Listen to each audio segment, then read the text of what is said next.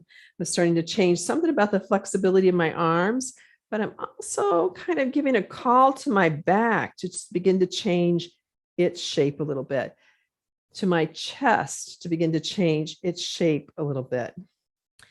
Now I'm going to come to what feels like my maximum area and keep it there. And then we're going to bounce on heels in this place. So we're going to put some pressure through this new extension. Pum, pum, pum, pum, pum, pum, pum, pum, pum, pum, pum, pum, pum, pum, pum, pum, pum, pum, pum, pum. Last one. And then you can just let that piece of fabric drop or throw it off to the side and just pause.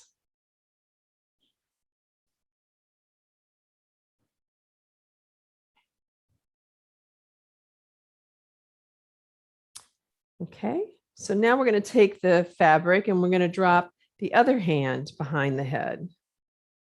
Again, you'll put it behind your head. You're going to crawl your bottom hand up a little ways. You want to have your thumb a little bit down so it'll be comfortable for pulling down.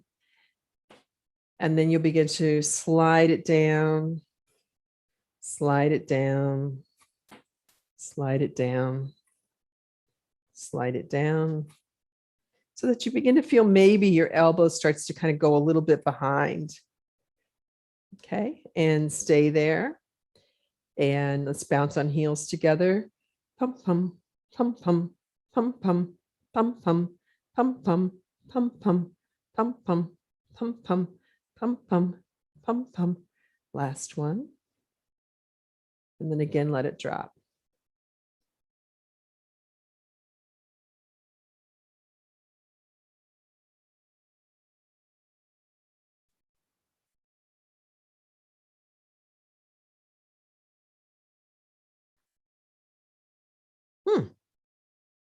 Anything feel different to you now? You feel something starting to happen with your shoulder blades and how they're resting. Anything about the weight on your feet? Any kind of openness through here?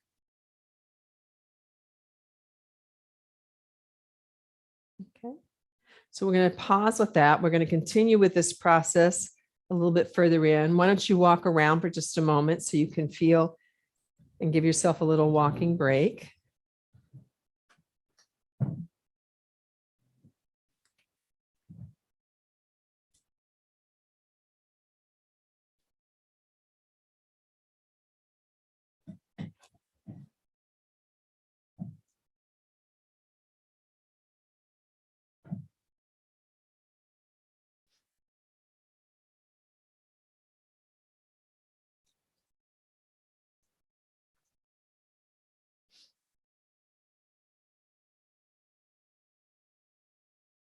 Okay.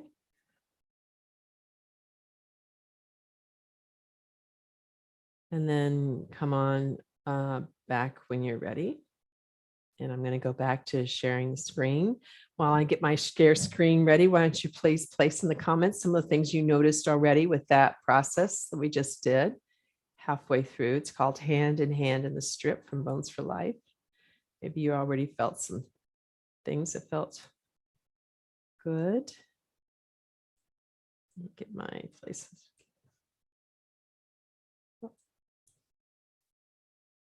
Okay.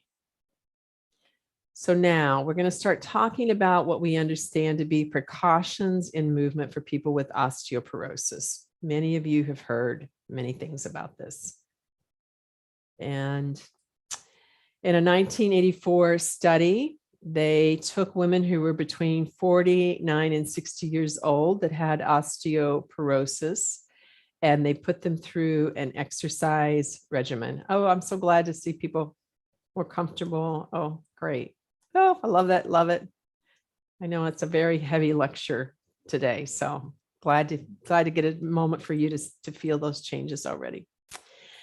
So they took people and they put them into 4 different groups, and they did x-rays before on all of these women. They did x-rays on them. One of the groups did extension related exercises. So this would be things that open up the chest and I'll take the back into a bigger arch. Another group did flexion. This will be a group that shortens the front, got the big rounding in the back. Then they had a group that did extension plus flexion. So they went through both routines, and then they had a no exercise group. Now, in the group that had flexion, 89% of them, when they redid the x-rays, showed signs of compression fractures. Now, these are not fractures that these women complained of. The compression fractures have a way of sort of happening in small ways, and then they accumulate. And so some of that rounding and height loss that some people have is actually from accumulated compression fractures. So 89% of them had compression fractures after the exercise class. I can't remember, it was 6 weeks, something like that. The group that did nothing, 67% of them had compression fractures. The group that did extension plus flexion, 53% of them did. And the group that did extension only 16% of them did. This study is what has been driving all those contraindications that you've been hearing about. And this is a common question that we get, people writing in asking, usually it's physical therapists writing in asking, is there flexion in bones for life? Because if there is, I don't want to send anyone to it. And yeah, so this was the study. This has not been repeated because of the results. And are you not seeing my screen share? You're still not seeing it. Okay, let me try to figure that out. So sorry about that. Okay, let me try it again. Now you got it? Everyone sees it now? Can someone give me a heads up if they see it? Great. Thank you, Cindy, for saying you didn't see anything. Thank you so much. So this will be much more interesting to see the actual numbers. So again, people who did extension only 16% of them had compression fractures. People who did flexion only, 89% of them did. People who did extension plus flexion, 53, no exercise, 67%. So what's worse than doing flexion exercises for osteoporosis in this study? It was doing nothing. The great thing was doing extension related exercises. So this is what's been driving the contraindications for movement in osteoporosis. And this is why we get some questions about it. This is also why when we were signing up for my You're Better Back program, and there were a number of people with osteoporosis, and I said I didn't think it was a good program for people with osteoporosis because my You're Better Back program does have a fair amount of fairly strong flexion. Okay, so these are then from this came these kind of standard medical precautions that are given out. Now, you may not have gotten these from your doctor. I know a lot of physicians do not give out any kind of restrictions when someone is diagnosed with osteoporosis. Others do. Most physical therapists will give out some variation of these. So they're going to say to avoid flexion, so flexion, again, folding, to avoid side bending, to avoid rotation, and most at risk to avoid flexion with side bending or flexion with rotation. Now, this is a ton of movement to avoid. This is a ton of movement to avoid. It is really difficult to live your life and avoid these movements. So we have a challenge on our hands for sure. Now, I also have been taking a look at a study published in 2015 called Too Fit to Fracture, and it's outcomes of a consensus process gained from experts to ask them, what do you think we should do for adults with osteoporosis with or without vertebral fractures? And they came back. So this was 75 experts. Right off the bat, they agreed that they don't know really for sure what to do to prevent or improve osteoporosis. But based on their best expertise, they said, hey, we definitely should have assessments. And that assessment should include a medical history, medications, comorbid conditions, and other kinds of contraindications to exercise. It should include their fracture risk. And there's ways of analyzing fracture risk, but one of them is how much loss have you had in your spinal height. Fall risk, ways to definitely, there's plenty of ways to look at fall risk. And then your ability, your physical performance, your strength, your ability to get up and down, things like that. Your standing posture, does the person look kyphotic, rounded? Do they look really tall? Do they lean one way? And then what other kind of barriers do they have to being able to be physically active? So then the treatment plan should include fall prevention, how to move safely, how to slow the rate of bone loss while saying whether exercise can maintain or increase BMD in individuals with osteoporosis or vertebral fractures has yet to be conclusively established. So this is so important. We get asked all the time, what is the proof behind Bones for Life on osteoporosis? The question is, what is the proof about just about anything outside of medications on osteoporosis? This is really an unclear area. We've been going by the fact that we know in young people, exercise makes a huge difference. So it's an assumption that if we keep people strong, healthy, and continuing throughout their life, we can make a big difference. But the studies are not conclusive on that at all. Once a person has osteoporosis, it is not conclusive. So there's a lot of things in here that you have to kind of try to find your own way. We're all looking for the magic pill, the magic bullet that says, we aren't going to have to age the same as everybody else. So I don't think we have that magic bullet yet, but if we do, I think Bones for Life is definitely a part of it. We'll talk about it a little bit more. Now, they also divided their recommendations into two groups, which I think are really helpful to know about. And for individuals with osteoporosis, but no history of vertebral fractures, they basically said they don't want to really limit the movement. They don't want to limit it, but they want to be sure that people have proper body mechanics.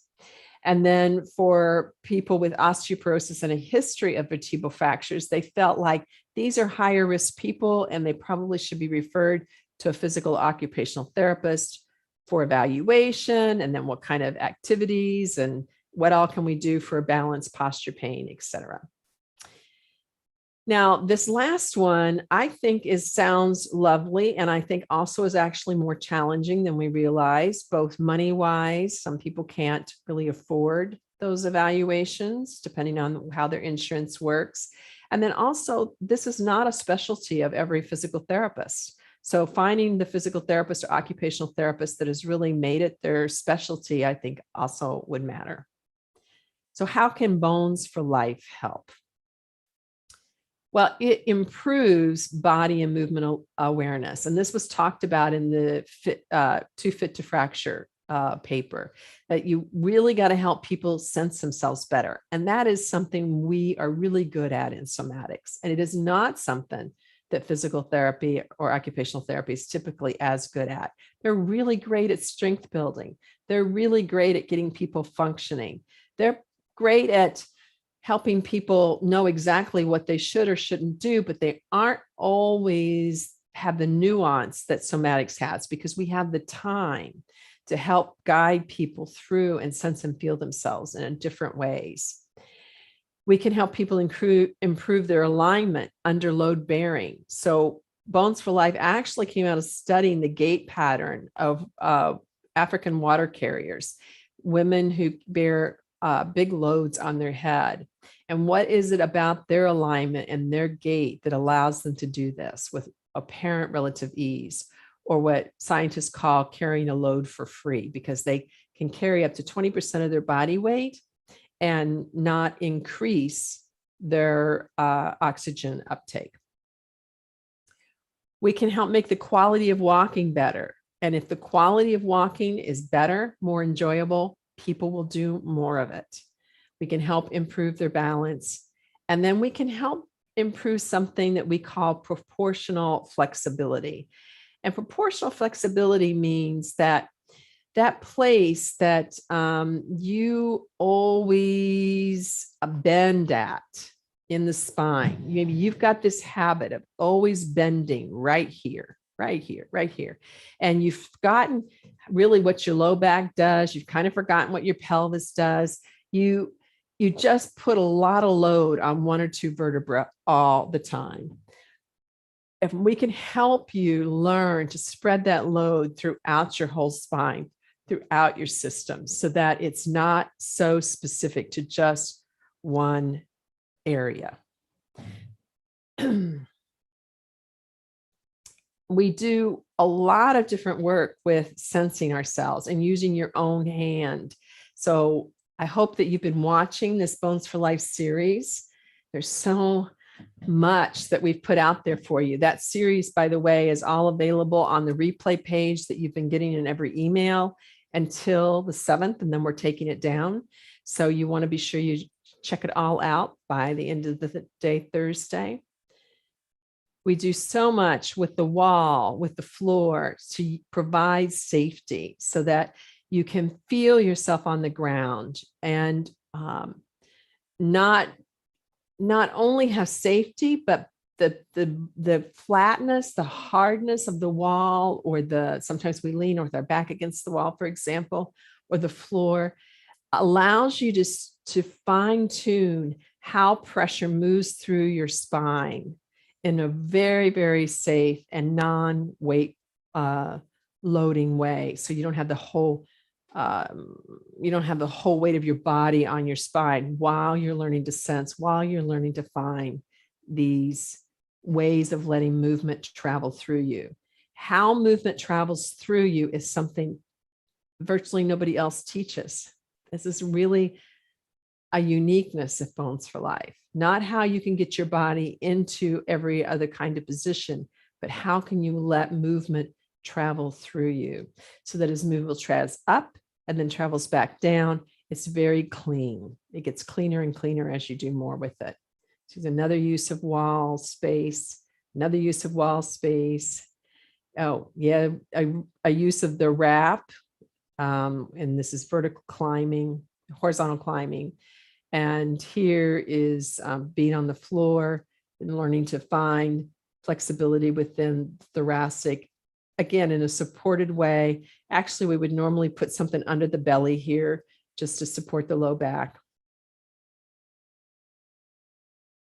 And all this allows you to awaken that biological optimism, to feel better about your movement, about your way in the world. If you listened to the live cast yesterday, you heard Beth Rubenstein comment that she is somebody who's diagnosed with osteoporosis. She's a physical therapist. She's a Feldenkrais practitioner, and she's on her way to become a Bones for Life teacher. And she said that one of the things that it's done for her is it's taken her fear of movement away. She feels much more confident in her ability to move despite that diagnosis. So when we ask this question, is it a match made in heaven? Not exactly. It's close, though. It's close. We don't have a ton of contraindicated movements. We have some. We keep people in charge of deciding how they do their movements. We're not going to be the ones who tell people do or don't do, because you need to know in your own life how you're going to function. What are going to be your choices around movement, around flexion, around rotation? What's right for you? But it is by far a safer program without any modifications. It is by far a safer program than Pilates or yoga for people with osteoporosis. And it's safer than Feldenkrais. It's safer than Feldenkrais for people with osteoporosis.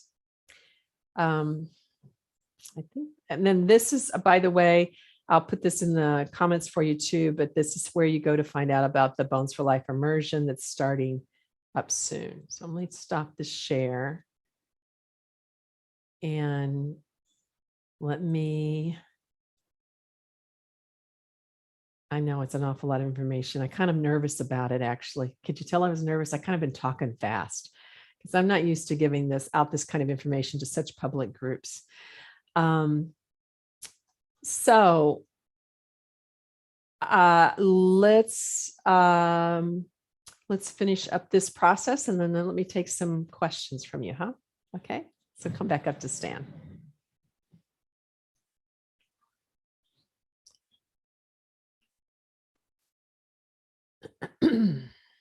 Okay.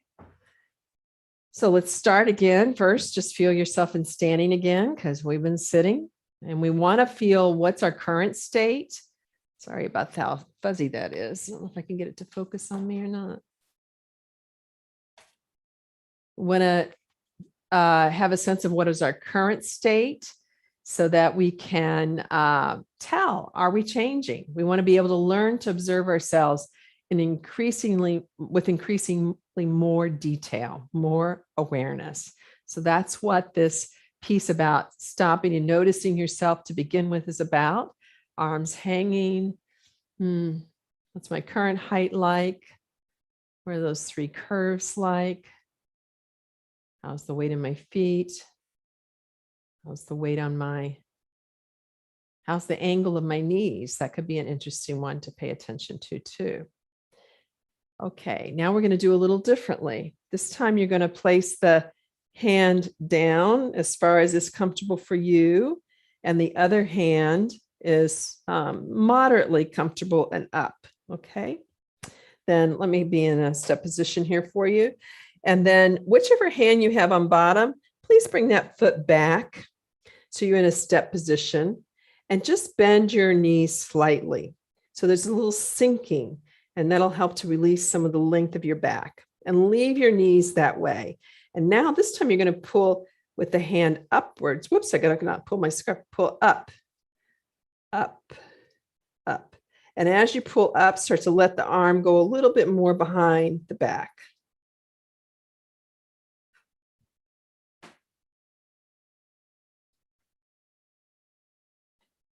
And then stay there.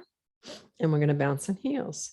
Pum, pum, pum, pum, pum, pum, pum, pum, pum, pum, pum, pum, pum, pum, pum, pum, pum, pum. Last one.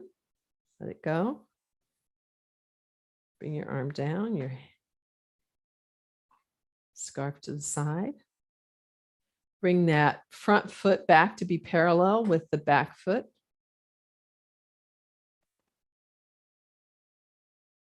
Okay, and let's change over the arms. So put the other arm behind. Bring your other hand up. Whichever hand is below, that's the foot that you're going to put in the rear. That's the foot that you're going to put in the rear. You're going to pull the top hand up.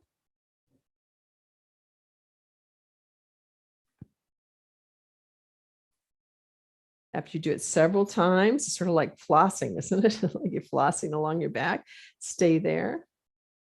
And we'll bounce on heels. Pum, pum, pum, pum, pum, pum, pum, pum, pum, pum, pum, pum, pum, pum, pum, pum, pum, pum, pum, pum. Last one.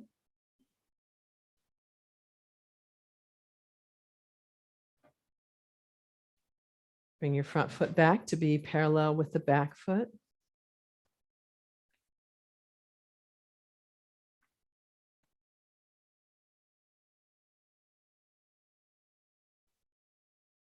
Now take your scarf. And this time, slowly walk your hands closer and closer with thinking about the elbows going behind. Thinking about the elbows going behind. And when you have them at their maximum but doable closeness to each other, stay there, and we'll bounce on heels. Pum, pum, pum, pum, pum, pum, pum, pum, pum, pum, pum, pum, pum, pum, pum, pum, pum, pum. Last one. Remember which arm arrangement you used. You probably chose the easy one. I did. We all have like something that's easier, harder.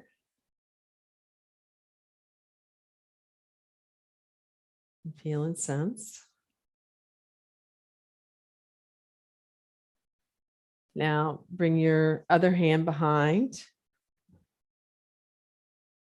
See, I didn't. Yeah. Okay.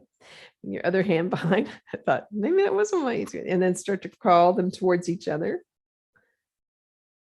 Okay. And stay. And bounce on heels. Pum, pum, pum, pum, pum, pum, pum, pum, pum, pum, pum, pum, pum, pum, pum, pum, pum, pum. Now pause and slide your hands to the maximum distance apart. And just stretch a little bit, but think of your lumbar as leaning just a hair back, like it leans just a hair back into the strap. And we're going to bounce on heels. Pum, pum, pum, pum, pum, pum, pum, pum, pum, pum, pum, pum, pum, pum. Last one. And then slowly bring your arms down. Slowly change them over. Take them to their maximum distance apart. Give a little stretch to the fabric. Lean your lumbar a little bit back, as if you could lean on the wrap, but it's just a hair, just to release any tendency to be tight through there. Looking out on the horizon. Pum, pum, pum, pum, pum, pum, pum, pum, pum, pum, pum, pum, pum, pum, pum, pum, pum, pum, pum, pum. Last one, and then just let that drop.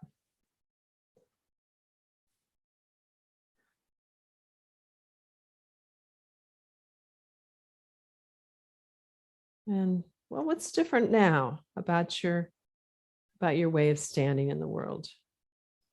Would this be an easier way for you to stand?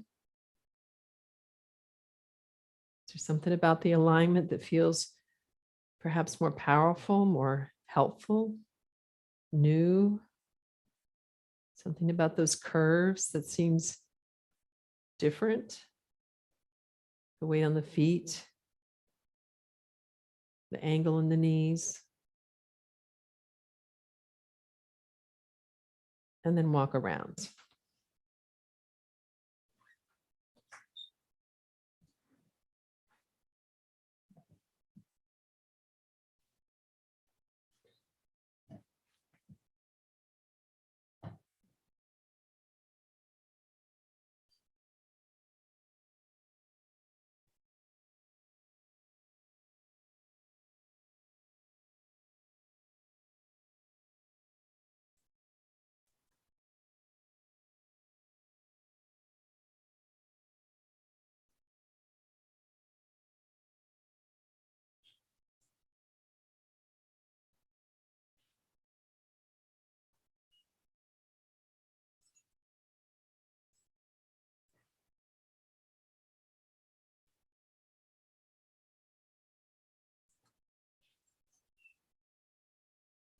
Okay. So I'm going to take raised hands. Be sure that you don't raise your hand with your camera on unless you're willing to be seen by thousands and thousands and thousands of people. While you're raising your hands, I'm going to go through a few of these things that I see over here on the side. So what does flexion mean? Like flexion means to bring your pubic bone and your breastbone closer together. So you fold across the front. You would commonly think of this as a sit-up, right? A crunch. Extension means to open the chest, lengthen the area between the pubic bone and the breastbone, and instead you extend through the back. You arch through the back. Yes, fractures are typically measured by x-rays, although they'll sometimes also do MRIs, but these were done by x-rays. you need to work with a physician on what tests and serum it's going to help you to know them. You really need to work with a physician who knows what they're doing. So find yourself an endocrinologist. Is it okay to bend over and touch your toes? No. Bending over and touching your toes would typically be seen as a contraindicated movement. There are some ways to teach people to bend over to get things off the ground that are safer than others.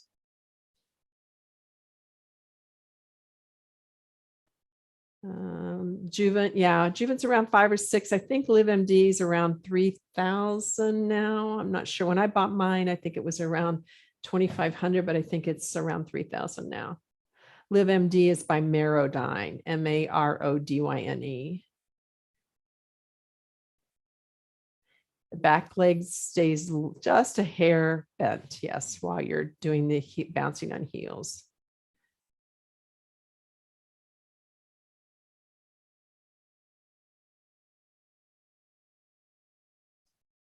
Okay, so it looks like somebody with a name of Neb, maybe Neb. I'm going to unmute you. Got one person up there with a question. I'm going to unmute you, Neb. Hi. Hi. Can you hear me? I can hear you. Hello. I was just curious, when you face the wall, when you put one leg back, how much do you put the one leg back, and how much do you bend the knee? And then when you face the camera again, were you still doing that or no longer? I was still doing it.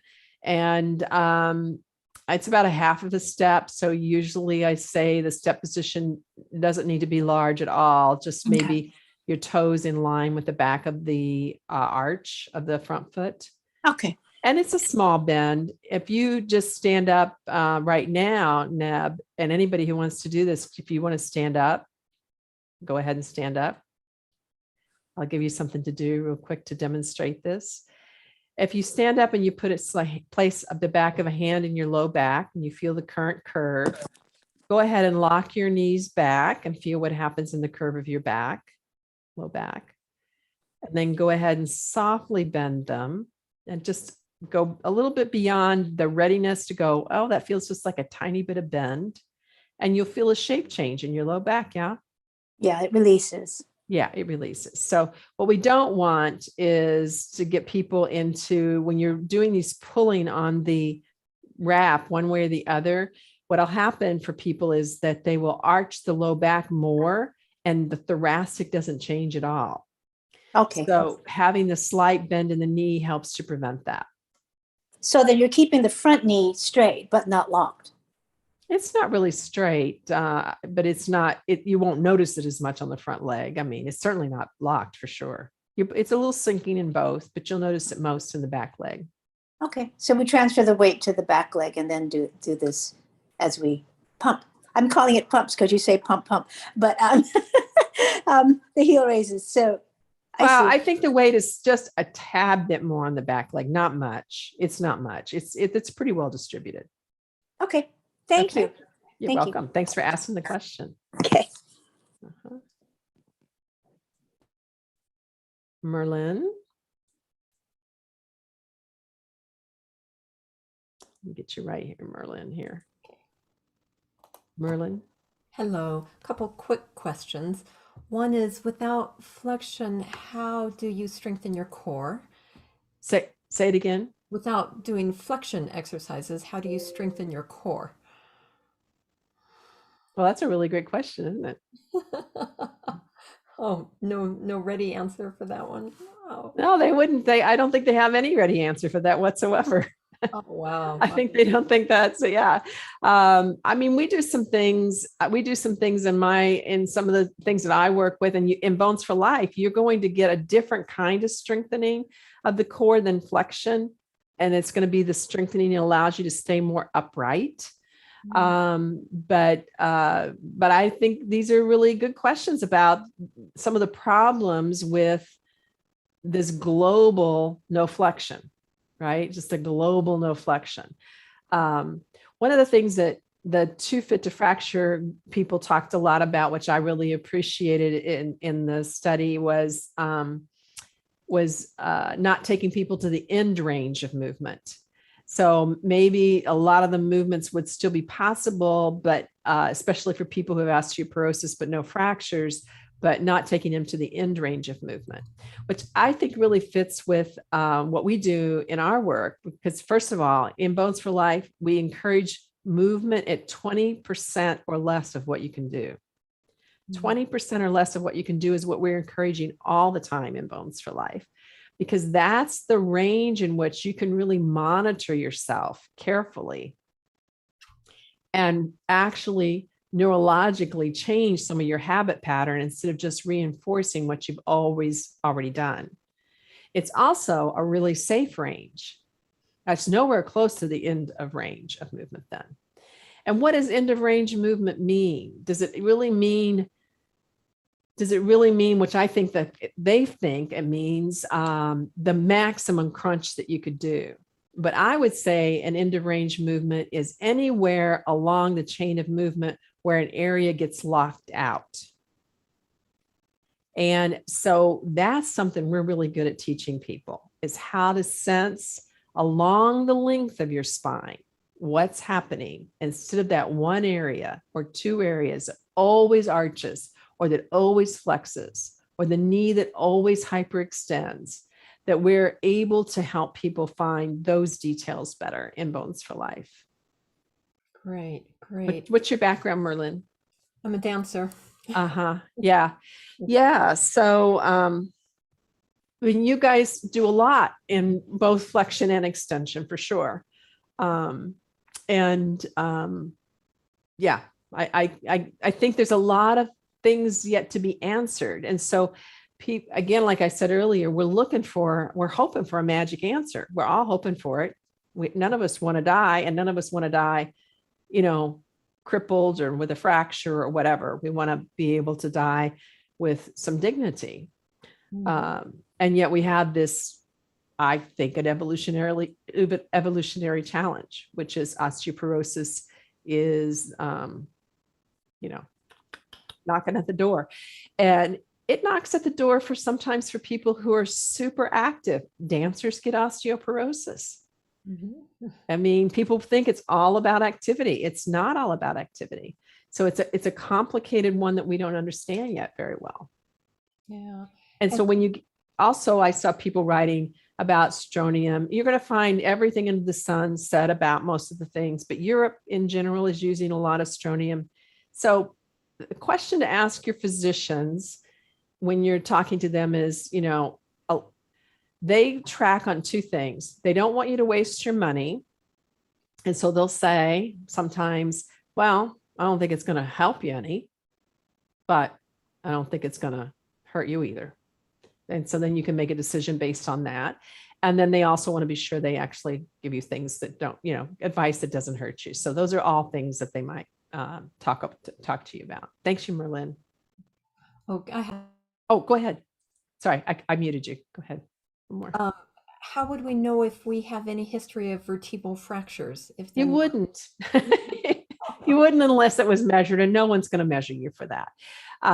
What they would look at is, again, that to put you in the high risk group, if you were going by the Too Fit to Fracture protocol, they would look at how much spinal height loss you've had, and there's actual amounts of that they will assume has something to do with perhaps vertebral fractures.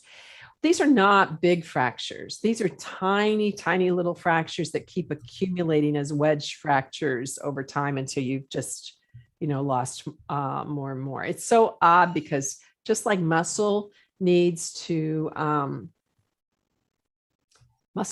actually have tiny little tears in it, right? To rebuild strength. Bone has to have the same thing. It actually has to have micro fractures to build strong bone. But if the remodeling isn't there, all that ever happens is little fractures, little fractures, little fractures. You can see how you would start to lose that height. And then what can happen for some people is that eventually there's like a threshold that gets crossed. They have a small fracture. That fracture causes immense pain. So then they go in and the doctor says, well, I'm not sure if this is an old one or a new one, but you've got some history here now going on, and that's usually when they look at it. Thank you. Mhm. Thank you. Renee. Okay, I'm unmuted.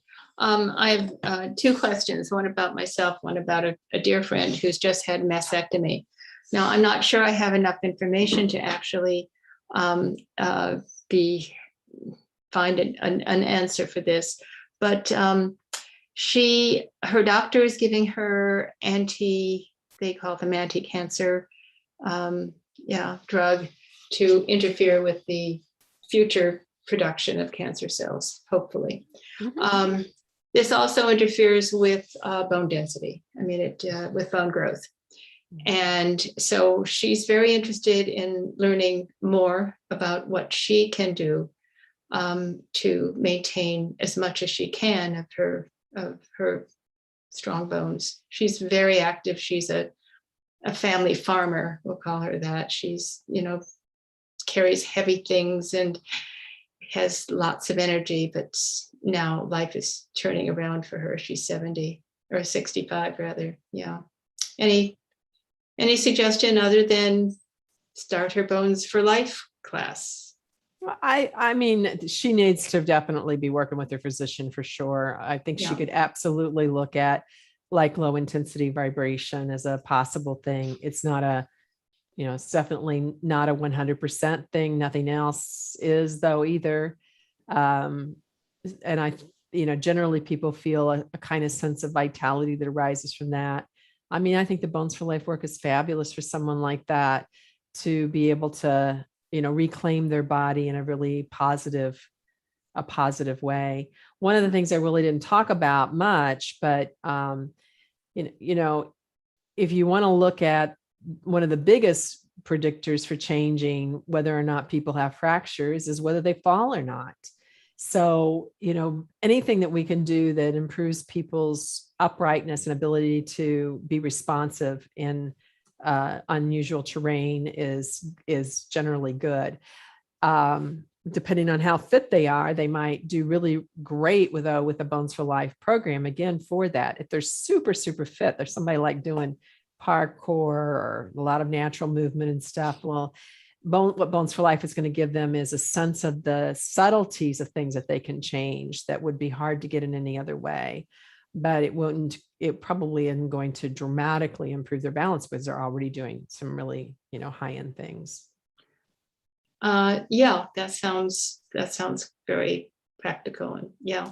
The other question, Hope also will be short, is I am very active and strong, and I'm 83, and with some osteoporosis in a knee that I've been able to continue to play and work. And however, at some point, I'm wondering whether knee surgery they would not be able to do this for me.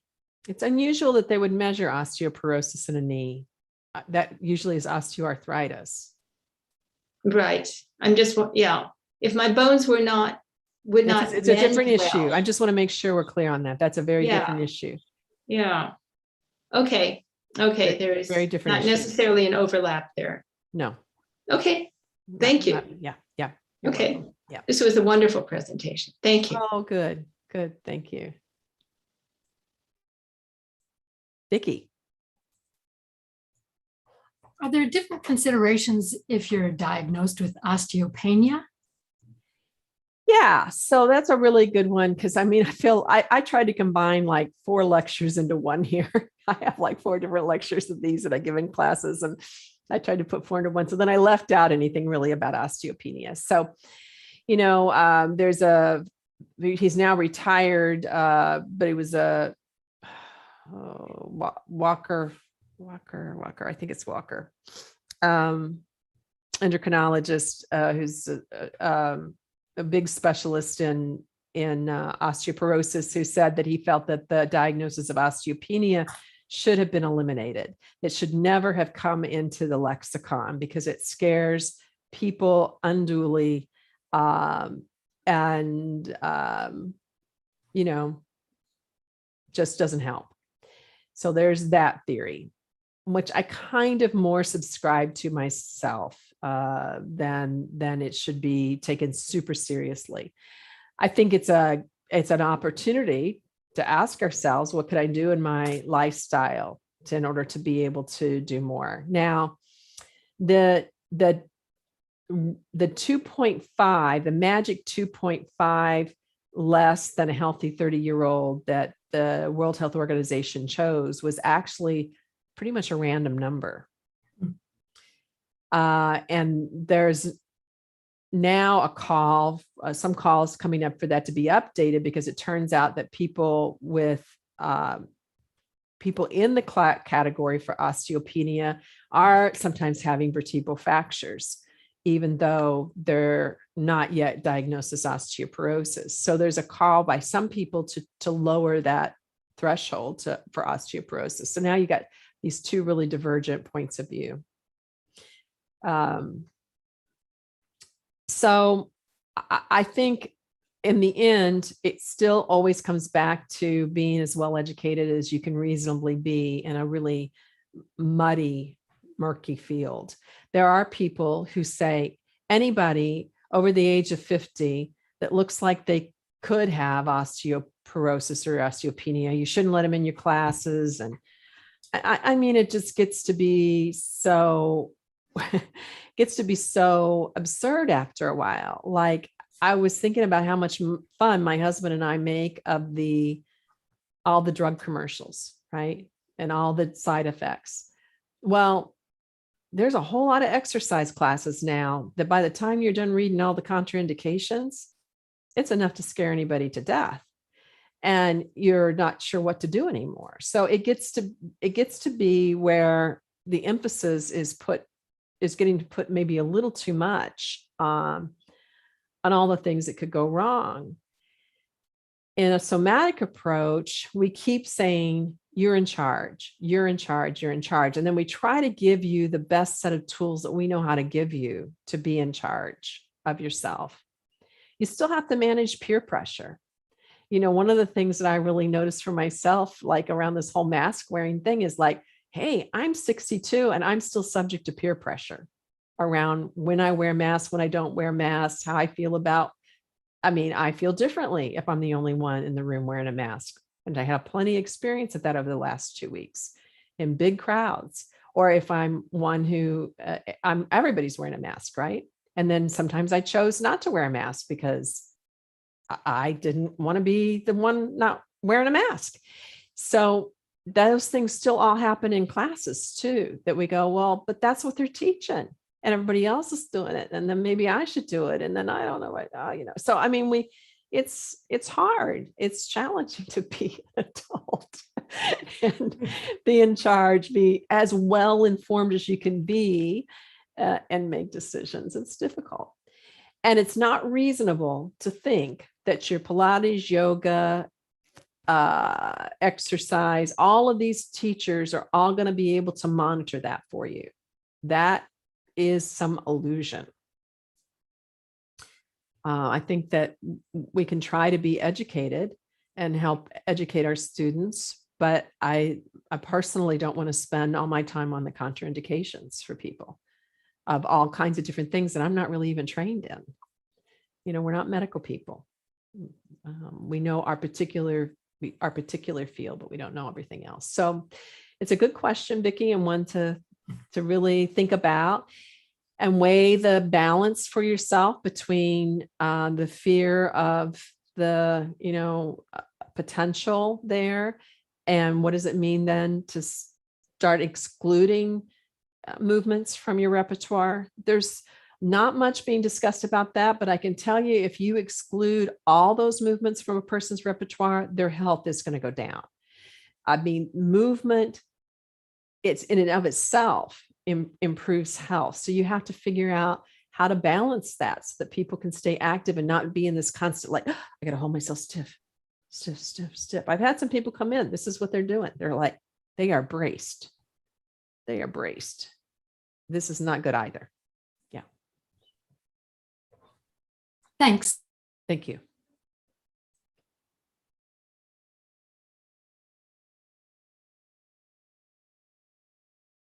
Okay. Oh, who said they're recommending Bones for Life? Gotta see whose name that is. Let's see if I can get it to come up. Andrea. Thank you, Andrea. Nothing else? Alyssa.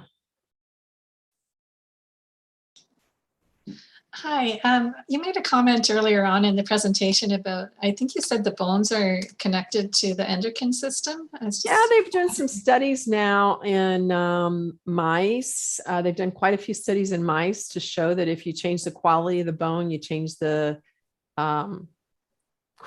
psychological quality of the mouse's life. And there's multiple papers that have been, all you have to do is actually put bone as endocrine in Google and you'll get a bunch of things pop up. I'm not qualified to say that I understand the connection, but very interesting to hear. And I think it gives a lot of credence to things like, power poses and standing tall and, feeling strong, things like that, that it's not only from being muscularly strong, but also having some real quality in your bone structure. Okay, thanks. KS, do you think there's more risk of getting osteoporosis if one has severe scoliosis? I don't think so. And that's not based on a lot because I haven't seen millions of people, but I've seen some people with very significant scoliosis without it. So I don't know. And Susan. Do I have you, Susan? Here we go. Susan.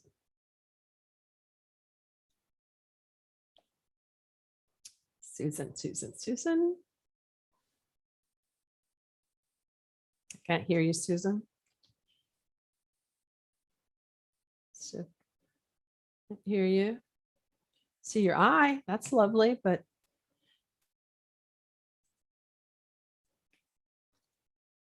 I'm going to put the link for the classes down in the chat while Susan's trying to unmute herself. And this is the link for the classes, the immersion that's starting, that Brian Shercliffe will be starting teaching, that will be on either Sundays or Mondays.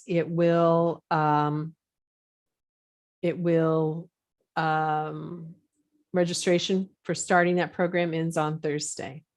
I don't know when I'll be offering in-person Bones for Life classes. I wouldn't count on that anytime soon from me. And Yasmin, I don't know. I mean, I would have no way of knowing. I don't know if there's any studies out about fascial training as being good for bones at all. Susan, are you able to unmute yet? No? I'm going to go to Lucy and then we'll wrap up. It's not a question, it's a comment. Nancy's iPad has been trying to get your attention, but she's not putting the raise your hand through. Nancy, just go to reaction and you'll see raise your hand. So it's Nancy's pad. Sorry, I'm going to mute myself now. Who was it? Nancy's iPad. She has a green sweater. Nancy. I'll try to find Nancy. I'm trying not to, if I change my view to see all of you, you end up on the recording and you may not want to be. So I haven't been Nancy's. There's two Nancy's iPads. Is it the same person? I don't know. I'll try one of you. Maybe this one. Yeah. I have a question. I'm on an iPad and I don't really know how to type in a question yet. I'm sorry, I'll figure that out. But I wondered if you would define somatic for me and maybe talk about that for a moment. You keep using the somatic approach to. Right. So a somatic approach is to really live through your own learning body. So it's a form of education through sensation and awareness. Now, in our case, we also are using novelty of movement so that you don't have a ton of super repetitive movements that you don't have to pay attention to. You're highly engaged in the process, So at the top of somatic fields are things like the Feldenkrais Method, Bones for Life, body-mind centering, Alexander technique. These are very different than traditional exercise approaches. I like Dr. Terry Walls a lot, by the way, Flay, but I don't think she's right about full body vibration machines. There is a ton of studies that show, it isn't Dr. Rubin's studies, a ton of studies that show higher levels of vibration do damage. Tons. Well, I definitely need to awaken my biological optimism. I've had osteoporosis, the diagnosis, for a long time, and for various reasons, I avoided medication and finally have found myself having to get on a medication. And now I'm so worried about my osteoclast and my osteoblast, and is that screwing that ratio up? And so what's screwing what up? If the medication. The medication will help with that. Even that ratio. It's not going to keep my bones from, it's building and takedown. It's not going to keep my bones. That's what it's working with. It's working with that ratio. Okay. Well, see, I feel better already. I'm seeing an endocrinologist. But you would definitely still benefit from being empowered around your life. And I can see as you sit there that there's some things that we could offer you and yourself. So yeah. Great. I've already signed up for the next Bones for Life, so I'm excited. Yeah. Susan, I did send you a message to unmute you before, so I can send it again, but then I'm going to have to let it go. This was Susan's iPhone. So once I just sent it to you, you have to unmute yourself now.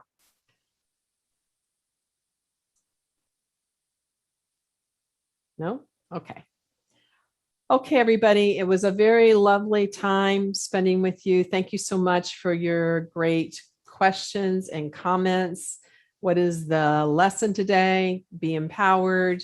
You can do your own research. You can explore. Yes, the recordings for Bones for Life immersions are available to you for years. And yes, the drugs all work differently, but they are still working with the ratio. They're still working with the ratio. And all you have to do is ask your doctor, does this really decrease fracture rates? Ask them to show you the research related to that. That's what you really want to know. And then how you can manage the risk benefit ratio between the medication and the decrease in the fracture rate. Susan, you finally unmuted. Do you want to talk? Can you hear me? Oh, yes. yeah. I don't know why. Can you hear me? Yes, talk. I can't hear you. Okay, you can't hear us.